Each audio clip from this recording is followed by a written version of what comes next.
Hi friends, welcome back to Manju blogs. ఈరోజు అందరికి ఎంతో ఇష్టమైన రెసిపీ అయితే మీ ముందుకైతే తీసుకొచ్చాను. అదే అండి మన తెలంగాణ స్టైల్ సర్వపిండి.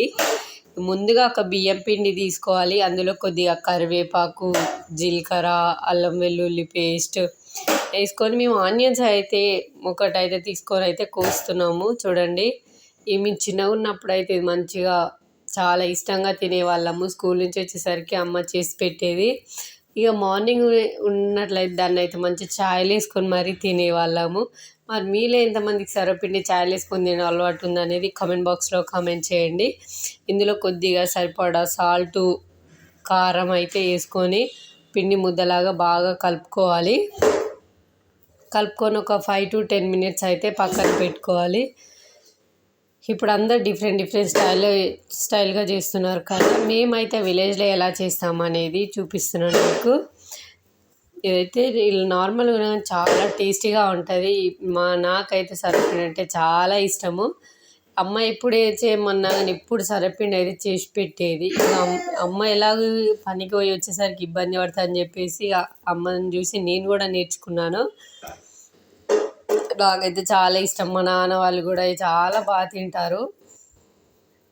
చూడండి, ఇక కొన్ని వాటర్ పోసుకొని అయితే కలుపుకోవాలి. కలుపుకొని పిండి ముద్ద అనేది ఒక 5 to 10 minutes పక్కన పెట్టుకోవాలి. మీరు ఇందులో కావాలంటే నువ్వులు, పల్లీలు, శనగపప్పు ఇవి కూడా వేసుకోవచ్చు. బట్ మా దగ్గర అవి లేవని చెప్పేసి మేము అయితే వేసేసాము. చూడండి, ఇక పిండి ముద్ద అయితే ఇలా స్మూత్గా అయితే కలుపుకున్నాము. ఇదైతే ఇక ముక్కుడుకు పెడదామని చెప్పేసి రౌండ్ షేప్లో అయితే చేసాము. ముందుగా అందులో కొద్దిగా ఆయిల్ పోసుకొని గిన్నె మొత్తం అప్లై చేసుకోవాలి. ఇక మనం ఇప్పుడు పిండి ముద్ద తీసుకొని అందులోకి గిన్నెకైతే ఇలా పెట్టాలి.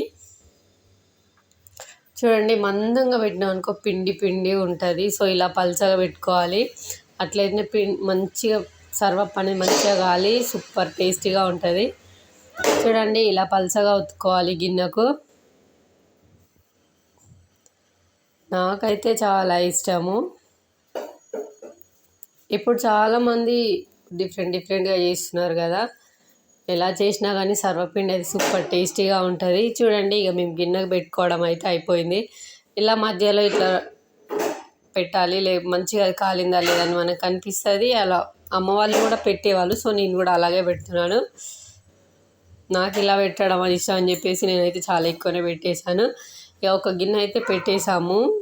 ఇప్పుడు ఇంకో గిన్నె అయితే పెడుతున్నాం. ముందుగా ఆయిల్ పోసుకొని గిన్నె అంతా అప్లై చేసి ఇక పిండిని అయితే అందులో ఇలా ఒత్తుకోవాలి.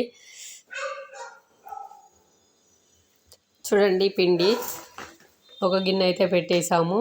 ఇంకో గిన్నె అయితే పెడుతున్నాను. ఇలా పల్చగా పెట్టుకోవాలి. సో గిన్నె అయితే పెట్టేసాం కదా, ఇప్పుడు దీన్ని అయితే స్టవ్ ఆన్ చేసుకొని స్టవ్ పైన అయితే కాల్చుకోవాలి.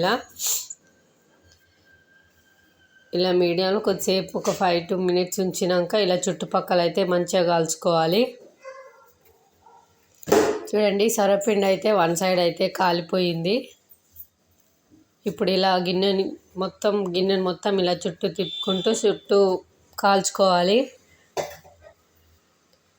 చూడండి, వన్ సైడ్ అయితే మొత్తం కాలిపోయింది. ఇప్పుడైతే రివర్స్ వేసుకొని దాని రెండు వైపులా మంచిగా కాల్చుకోవాలి.